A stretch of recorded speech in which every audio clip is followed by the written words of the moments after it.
నమస్తే కిరణ్ టీవీ భక్తి ప్రేక్షకులకి స్వాగతం. ప్రస్తుతం మనతో పాటు ఉన్నారు ప్రముఖ ఆధ్యాత్మికవేత్త దత్త ఉపాసకురాలు శ్రీ పాద శ్రీ వల్లభ పీఠ వ్యవస్థాపకురాలు లతా పొట్ల గారు. నమస్తే అమ్మా. నమస్తే అమ్మా. అమ్మ, మీరు వచ్చేసి దత్త ఉపాసకురాలు. జనరల్గా చాలామందికి దత్తాత్రేయుడు అనగానే ఒక గురువు కింద బాగా తెలుసు, కానీ ఎట్లా ఆరాధించుకోవాలి, ఎలాగ పూజించాలి, ఈ విషయాలు అయితే పెద్దగా తెలిసి ఉండవు. సో అసలు మీరు ఇలా దత్తపీఠం పెడతాం వెనుక ఉన్న రీజన్ ఏంటి, మీకు దత్తాత్రేయుడితో ఉన్న అనుబంధం ఏంటి, ఈ విషయాలన్నీ కూడా మన ప్రేక్షకులకు ఒకసారి తెలియజేస్తారా? తప్పకుండా అమ్మా. ఇప్పుడు దత్తాత్రేయ స్వామి అనుగ్రహం కలగాలి అని అంటే మనం అనుకుంటే కాదు, స్వామి అనుకుంటేనే మనము దత్త భక్తులం అవుతాము. ఎన్నో కష్టాలు పడి పడి చివరికి తీవ్రమైన కష్టాలు ఉన్నప్పుడు ఇంకా కర్మ అంటే అన్ని కర్మలు అనుభవించి నాకు ఏది దారి అన్నప్పుడు స్వామి పరిచయం అవుతారు. లేదా స్వామి మీద అనంతమైన భక్తి విశ్వాసాలు, స్వామి కోసం పరితపిస్తూ ఉన్నా కూడా దత్తస్వామి పరిచయం అవుతారు. దత్తాత్రేయ స్వామి చాలా సులభుడు. అందరూ కూడా చాలా కష్టము దత్తారాధన, నిత్యాగరిష్ఠుడు, చాలా జాగ్రత్తగా పూజించాలి అని అలా దూరం చేసేసారు దత్తాత్రేయ స్వామి. తర్వాత మనకి బాగా వచ్చింది ఎవరు? షిరిడి సాయిబాబా వచ్చారు. మళ్ళీ ఇప్పుడు దత్త సాంప్రదాయము చాలా అంటే దత్తాత్రేయ స్వామిని ఆరాధించే వాళ్ళందరూ కూడా ఎక్కువగా ఉన్నారు ఇప్పుడు ఎక్కువ శాతం. అదే జనరల్గా ఏంటంటే గురువు అనగానే ఫస్ట్ సాయిబాబాని తీసుకొస్తారు. అది కాక ఏంటంటే ప్రతి ఒక్కళ్ళు చేయొచ్చు, ఏ వారు అంటే నిష్టలు ఉండవు, నియమాలు ఉండవు, ఎట్లా అయినా పూజించవచ్చు అని ఫస్ట్ సాయిబాబానే చెప్తూ ఉంటారు. కానీ ఇప్పుడిప్పుడే అసలు దత్తాత్రేయుడు గురించి అసలు కొంచెం కొంచెం మన ప్రేక్షకులకి సోషల్ మీడియా ద్వారానే తెలుస్తూ అసలు దత్త పీఠాలు, దత్త దేవాలయాలు ఎన్నో ఉన్నాయి. ఒకప్పుడు మన తాత ముత్తాతలు దత్తాత్రేయ స్వామిని ఆరాధించేవారు. ఎన్నో దత్త పీఠాలు ఉన్నాయి మన భారతదేశంలో, ఎన్నో వేల పీఠాలు ఉన్నాయి, ఎన్నో వేల దేవాలయాలు కూడా ఉన్నాయి దత్తాత్రేయ స్వామివి. అయితే నేను ఒక 8 ఏళ్ల వయసు నుంచి భక్తి మార్గంలో ఉన్నాను. చిన్ననాటి నుంచి భక్తి మార్గంలో ఉన్నాను. ఈ క్రమంలోనే 2011లోనే గుడి కూడా స్థాపించాను. గుడి నుంచి కూడా ఆ బాబా గుడిలోని దత్తాత్రేయ స్వామి ఆరాధన కూడా జరిగేదన్నమాట 2011 నుంచి. నాకు స్వామికి ఏంటి ఇంత అనుబంధము అని అంటే, స్వామి దత్తాత్రేయ స్వామి నేను గుడి కట్టినప్పటి నుంచే కూడా అంటే మనం చదువుకున్న సాయి సచ్చరిత్రలో కూడా గురుచరిత్ర పారాయణం చేయమని ఉంటుందన్నమాట. ఆ గురుచరిత్ర పారాయణం చేస్తుంటే మనకి దత్తాత్రేయ స్వామి గురించి చాలా అర్థమవుతుంది. అసలు స్వామి ఎవరు, దత్తాత్రేయ స్వామి ఎవరు అని అంటే, ఆయన మన కోసం ఆయన దత్తం చేసుకున్నారు. ఆయనే దత్తాత్రేయ స్వామి. అసలు మన కోసం దత్తం చేసుకునే భగవంతుడు ఎవరైనా ఉన్నారా అంటే దత్తాత్రేయ స్వామి ఒకరే. భూలోకానికి త్రిమూర్తుల్ని ఎలాగైనా తీసుకురావాలి అనే మహత్ సంకల్పంతో అత్రి అనసూయామాతలు, అత్రి మహాముని అనసూయామాతలు చేసిన కఠోర సాధన వల్ల దత్తాత్రేయ స్వామి భూలోకానికి వచ్చారు. లేదంటే మనకి త్రిమూర్తులు భూలోకానికి వచ్చేవారు కాదు. వచ్చి ఆ త్రిమూర్తులు కూడా అనసూయామాత పాతివ్రత్యాన్ని పరీక్షించదలిచారు. కానీ ఆవిడ పాతివ్రత్యం ముందు వాళ్ళే చిన్న పిల్లల్లాగా అయిపోయారు. ఎంతో ఆనందంతో తల్లిని అడిగారు, అమ్మా నీకేం కావాలో కోరుకో అని అనసూయామాతను అడిగారు త్రిమూర్తులు కూడా. అప్పుడు అనసూయామాత, మీరు మా ఇంట మీరు నన్ను తల్లిగా భావించారు, మీరు సుపుత్రులుగా మా ఇంటికి రావాలి అన్నప్పుడే దత్తాత్రేయ జననం జరిగిందనమాట. దత్తాత్రేయ స్వామి జననం జరిగింది. అసలు వాస్తవానికి దత్తాత్రేయ స్వామి, దుర్వాస మహాముని ముగ్గురు ఉంటారనమాట. ఈ ముగ్గురు కూడా జన్మిస్తారు అత్రేనశైలికి. ఓకే, మీకు ఏంటమ్మా, మీరేం మిరాకిల్స్ చూసారు మీ జీవితంలో, ఏం చూసారు రియల్ టైంలో? చాలా మిరాకిల్స్ చూశాను. అసలు ఎన్ని మిరాకిల్స్ అంటే చెప్పలేను. ఎందుకంటే నేను 2013లోనే 2013లోనే మా గుడి నుంచి గాన్గాపూర్ పాదయాత్ర చేశాను. పాదయాత్ర నడుచుకుంటూ వెళ్ళాను. నడుచుకుంటూ వెళ్తే అడుగడుగున కూడా దత్తాత్రేయ స్వామి అనుభవాలు, అది మాటల్లో చెప్పలేను. దానికంట ఆ సమయంలోనే మా వారికి చాలా పెద్ద అనారోగ్య సమస్య వచ్చింది. ఆయనకు అనారోగ్య సమస్య వచ్చి చాలా చోట్ల కూడా హాస్పిటల్లో ట్రీట్మెంట్ చేయిస్తే పెరాలసిస్ రావచ్చు, బ్రెయిన్ స్ట్రోక్ రావచ్చు, లేదా లైఫ్కి గ్యారంటీ లేదు, ఇలాంటివన్నీ కూడా చెప్పారనమాట. మామూలుగా హార్ట్ మన బీట్ నార్మల్గా కాకుండా 3 times ఎక్కువ కొట్టుకునేది అనమాట. అలాంటి సమస్య సడన్గా వచ్చింది. అప్పుడు నేను యుఎస్లో ఉన్నాను. నేను అక్కడ TV5తో వర్క్ చేస్తూ ఉండేదాన్ని అనమాట. అమెరికాలో ఉన్నాను. ఆ సమయంలో ఈయనకు వచ్చింది. వచ్చినప్పుడు నేను ఒకటే అనుకున్నాను, అప్పటికి మేము గుడి నిర్మించాం, మనం ఎవరికీ అన్యాయం చేయలేదు, మోసం చేయలేదు, మనకి భగవంతుడే రక్షణ అని నేను ఆయన్నే బాగా బిలీవ్ చేశాను. ఇక ఆయన్ని తీసుకొని నేను సెకండ్ ఒపీనియన్ అవి కూడా తీసుకున్నాక అందరూ కూడా చాలా నెగిటివ్గానే బ్రతకరు అని చెప్పారు. అప్పుడు చాలా ధైర్యంగా భగవంతుడిని నేను పట్టుకున్నాను. ఆయన పట్టుకొని వెళ్ళగానే అక్కడ బాబా విగ్రహం కనబడింది ముందుగా. తర్వాత నేను అదే చెప్పాను, ఆయనే రక్షిస్తారు, మనకి గురువే రక్షిస్తారని చెప్పాను. మనం గురువునే పట్టుకున్నాము, ఆ గురువే మనల్ని రక్షిస్తారు. అంటే అప్పటికే మీరు అయితే కనుక పూజించేవాళ్ళు, దత్తాత్రేయుడికి అయితే పూజించేవాళ్ళు ముందు నుంచి. షిరిడి సాయినాథుడిని, దత్తాత్రేయ స్వామిని ఇద్దరిని పూజించేదాన్ని ఫస్ట్ నుంచి కూడా. ఈ ఎక్స్పీరియన్స్ తో మీరు అంటే పాదయాత్ర ఎన్ని గంటలు పట్టిందమ్మా? ఎన్ని గంటలు కాదు, రోజులు పడుతుంది. ఎన్ని 100 కిలోమీటర్లు, 300 కిలోమీటర్లు మహా అంటే మనిషి రోజుకి ఒక 20-30 కిలోమీటర్లు దాటి నడవలేరు, చాలా స్ట్రెయిన్ అయిపోతారు. ఇంకా బాగా ప్రాక్టీస్ ఉంది, వాకింగ్ అది చేశారంటే ఒక 40-50 కిలోమీటర్లు, 40 కిలోమీటర్స్ వరకు వెళ్ళగలరు స్ట్రెయిన్. అలా 7 రోజులు నడిచాం. ఎవరెవరు? 7 రాత్రులు నేను, నాతో పాటు మా గుడిలోని పూజారి గారి భార్య, వేరే మా తమ్ముళ్ళు, అందరం కలిపి నడిచామన్నమాట. మా పిన్ని గారి అబ్బాయి, మా తమ్ముడు, ఇంకా వేరే తమ్ముళ్ళు ఇద్దరు. 7 రోజులు పట్టి 7 రోజులు మొత్తం 9 మంది వెళ్ళాము. 9 మంది వెళ్ళాము. 7 రోజులు పట్టింది. అడుగు అడుగునా కూడా స్వామి రకరకాల అంటే మార్గం చూపిస్తూ ఉండేవారు అనమాట. ఎంతో నిదర్శనాలు చూపించారు మాకు. ఒక చోటకి వెళ్ళిన తర్వాత ఇంకా నేను నడవలేను స్వామి, నా వల్ల కాదు, ఈ నడక నేను నడవలేను, వెనక్కి వెళ్ళిపోతాను అంటే భగవంతుడు ఉన్నాడు అనటానికి ఇది చెప్తున్నాను అందరికీ కూడా.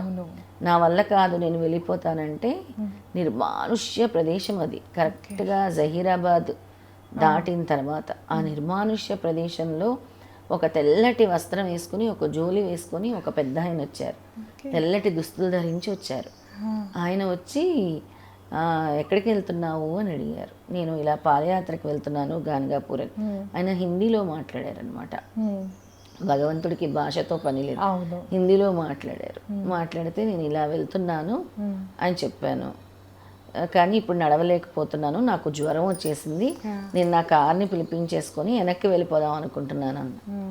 లేదు, నువ్వు నడుస్తావు, ఒకటే నామస్మరణ చేస్తూ వెళ్ళు, సిద్ధమంగళ స్తోత్రం చెయ్యి అని ఆయన కూడా చెప్పారనమాట. ఆయన చెప్పారు, నామస్మరణ చేయమన్నారు, ఇది కూడా చేయమన్నారు, దాన్ని పట్టుకో నువ్వు అని చెప్పారు. ఇంకా ఆ క్షణం నుంచి ఆయన అలా చెప్పారు. నేను ఆయన అడిగాను, आप किधर रहते हो బాబాజీ అని అడిగాను. మే కిధర్ బి रहते हूँ, కేదార్నాథ్, బద్రీనాథ్, రిషికేశ్, ఎక్కడైనా ఉంటాను అని అన్నారు. నేను ఎక్కడైనా ఉంటాను అని.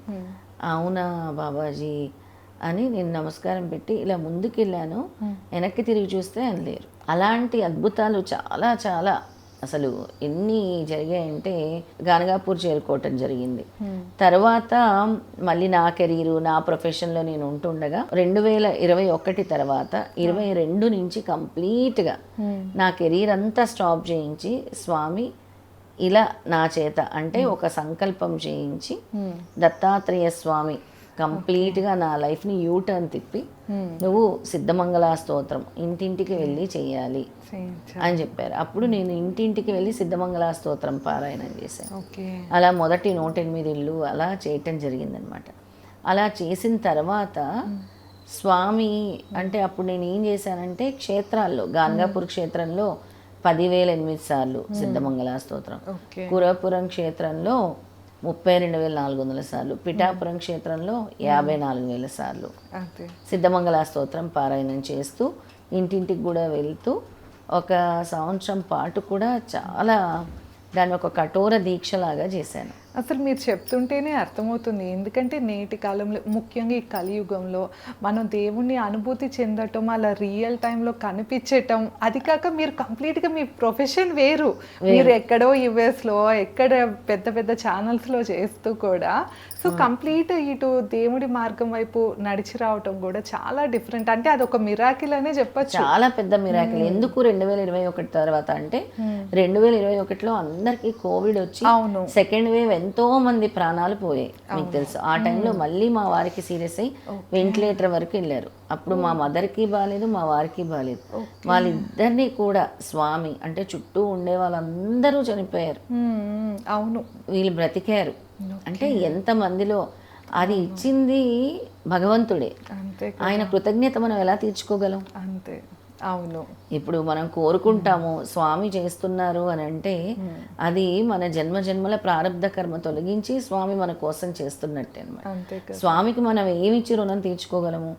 ఆ విధంగా నేను ఇలా పారాయణం చేయటానికి వెళ్ళినప్పుడు విశాఖపట్నంలో అప్పటికి చాలామంది నన్ను ఫాలో అవుతూ భక్తులుగా అలా ఉంటే అప్పుడు ఆవిడ ఫస్ట్ నా పాదాలు చూసి చెప్పారు, నా పాదాలు చూసి మీరు ఒక దైవ కార్యం చేయటానికే మీరు వచ్చారు అని చెప్పి. అవునా? ఆవిడ లలితాదేవి ఉపాసకురాలు, లలితా అమ్మవారు ఉపాసకురాలు, విశాఖపట్నంలో. ఆవిడ నన్ను చూసి చెప్పారు, నాతో పాటు వచ్చిన శిష్యులకి మీ అమ్మ మనసులో గట్టిగా పీఠం పెట్టాలని ఉంది, ముందు పీఠం పెట్టించండి అని చెప్పారు. అదే కదా. అప్పటికి నేను అనుకుంటున్నాను అన్నమాట, స్వామిని నేను పెట్టుకొని నేను పీఠం పెట్టుకొని సాధన చేసుకుంటే చాలా బాగుంటుంది అని నేను అనుకున్నాను. ఇలా ఈ డిస్కషన్ అంతా 2023లో జరిగి వెంటనే నేను ఎప్పుడైతే పిఠాపురంలో 54,000 సార్లు సిద్ధమంగళ స్తోత్రం అయిపోయిందో అప్పుడు నేను స్వామిని అడిగానమాట. అందరూ కూడా యూట్యూబ్ కమెంట్స్లో మీరు శ్రీపాదుల్లా ఉన్నారు, దత్తుల్లా ఉన్నారని నాకు కమెంట్స్ పెడుతూ ఉన్నారు. స్వామి మీరేమో ఈ సృష్టికి రారాజు, నేనెంత దాన్ని స్వామి మీ దగ్గర, మీరు 2 సార్లు నాకు నా పతికి ప్రాణభిక్ష పెట్టారు, నా తల్లిని కూడా కాపాడారు, అది కూడా నేను చెప్తాను ఎలా కాపాడారు. ఇలా మీకు అసలు నేనేమిచ్చి రుణం తీర్చుకోగలను, మీతో నన్ను పోలుస్తున్నారు ఏంటి స్వామి, మీకు నాకు ఏంటో సంబంధం నాకు తెలవాలి, అంతే కదా. మీకు నాకున్న సంబంధం నాకు తెలవాలి అని అడిగాను అనమాట స్వామిని. ఇప్పుడు నూకాల ప్రభాకర్ శర్మ గారని ఆయన కూడా వచ్చారు. ఆయన కూడా దత్తాత్రేయ స్వామి ఆరాధన సాధన చాలా బాగా చేస్తారు, అసలు దత్త పురాణం బాగా చెప్తారు ఆయన కూడా. అయితే ఆయన కూడా వచ్చారు. ఆయన ఆధ్వర్యంలోని ఇద్దరం కలిసి ఆయన నాకు పెద్దగా గైడ్ చేస్తూ అక్కడే 54,000 సార్లు సిద్ధమంగళ స్తోత్రం పారాయణం చేస్తూ ఉంటే స్టేజ్ మీద ఒక అవధూత వచ్చేసారు నడుచుకుంటూ. దీనికి స్వామి చెప్తారు, నేను ఏదో ఒక రూపంలో నా దత్తక్షేత్రాల్లో వేరేస్తూనే ఉంటాను అని చెప్పారు. దత్తక్షేత్రాల్లో ఆయన ఏదో ఒక రూపంలో తిరుగుతూనే ఉంటారు దత్తాత్రేయ స్వామి. అలా స్వామి వచ్చారు, వచ్చేసి స్టేజ్ దగ్గరికి అందరూ కూర్చొనే ఉన్నారు. పాడు పాడు అన్నారు సిద్ధమంగళ స్తోత్రం, నాకు చాలా ఇష్టం పాడు అన్నారు. అవునా స్వామి అన్నాను. అడిగావు కదా నువ్వు నా అక్కవి, ఒక జన్మలో నువ్వు నా అక్కవి, ఇలాగే చెప్పారు, చాలా యాటిట్యూడ్తో చెప్పారు. అడిగావు కదా నువ్వు నా అక్కవు అని చెప్పారనమాట. అప్పుడు నళిని గారని నా పక్కనే ఉన్నారు, 2-3 ఉన్నారు, వాళ్ళు కూడా విన్నారు ఆయన నాతో మాట్లాడుతున్న సంభాషణ. వాళ్ళంతా అంటే అందరు పాడుతూ ఉన్నారు, కొంతమందికి వినపడింది ఆయనది నాది సంభాషణ, ఎందుకంటే పాడుతున్నప్పుడు వినపడదు కదా. అవును. అలా చెప్పారు. అవునా స్వామి నేను మీ అక్కన అని అడిగి మీ పేరేంటి అని అంటే గట్టిగా శివ అనేసి వెళ్ళిపోయారు. శివ అని చెప్పారనమాట గట్టిగా. శివ అని చెప్పి వెళ్ళిపోయారు. ఇంకా వెనక్కి తిరిగి చూడలేదు ఆయన. ఆయన్ని 2-3 భక్తులు వెళ్ళి పట్టుకోలేకపోయారు, ఆయన్ని అసలు కనబడకుండా వెళ్ళిపోయారు. అలాంటి నిదర్శనాలు ఎన్నో జరిగాయి. అంటే ముఖ్యమైనవి మాత్రం మీతో చెప్తున్నాను, సమయం సరిపోదని. అదే అంటే ఎవరైనా అనుభూతి చెందితేనే మనం అవి మాటలో చెప్పగలం. అవును, కల్పించి చెప్పేది కాదు కదా, దేవుడి గురించి కల్పించి చెప్తే ఎవరికి రాదు.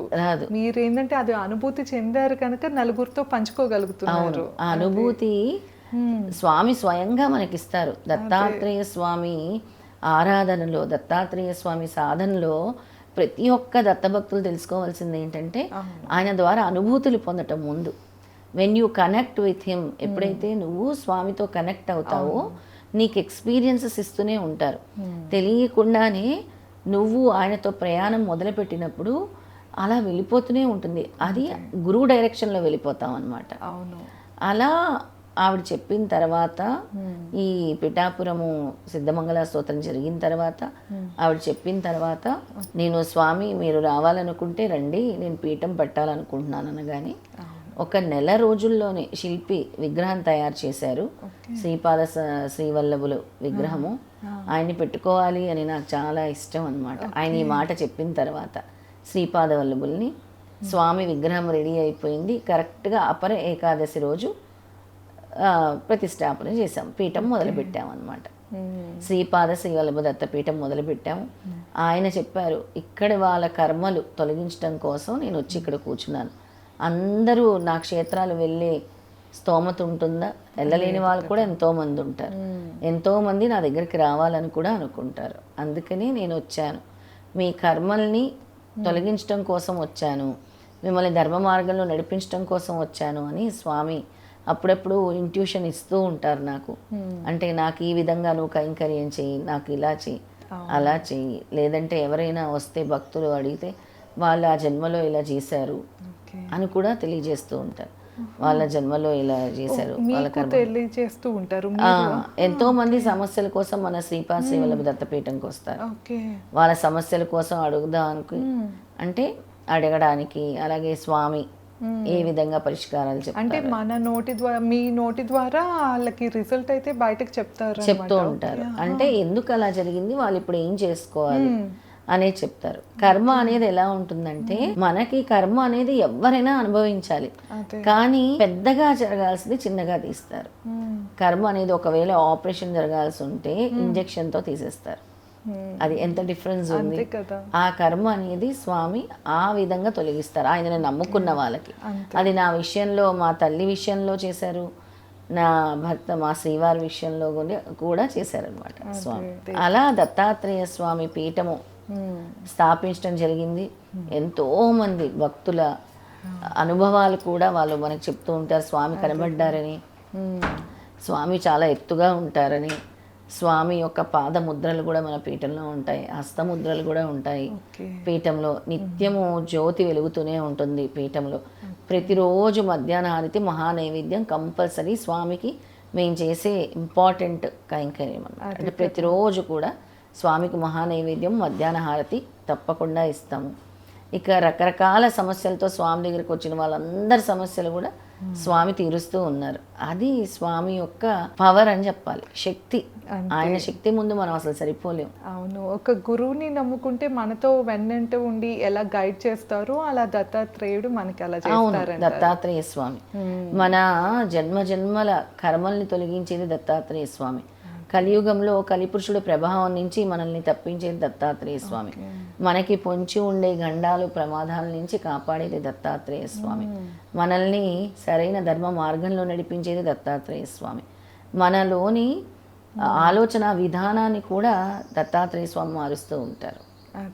దత్తాత్రేయ స్వామిని ఎప్పుడైతే మనం పట్టుకుంటామో మనకి జ్ఞానం, సంపద అంటారు కదా, జ్ఞానము, సంపద, మనశ్శాంతి, ఆనందము అన్నీ కలుగుతాయి. సిరి సంపదలు, ఆరోగ్యం కూడా దత్తాత్రేయ స్వామి ఆరాధన వల్ల కలుగుతాయి. సో విన్నారు కదా, దత్తాత్రేయుడి గురించి అయితే మనం ఎన్నో విషయాలు ఈ వీడియోలో తెలుసుకుంటూ వస్తున్నాము. ఇంకా నెక్స్ట్ వీడియోలో మరెన్నో విషయాలు తెలుసుకోవడానికి స్టే ట్యూన్. ధన్యవాదాలు. నమస్తే అమ్మా. నమస్తే. జై గురుదత్త.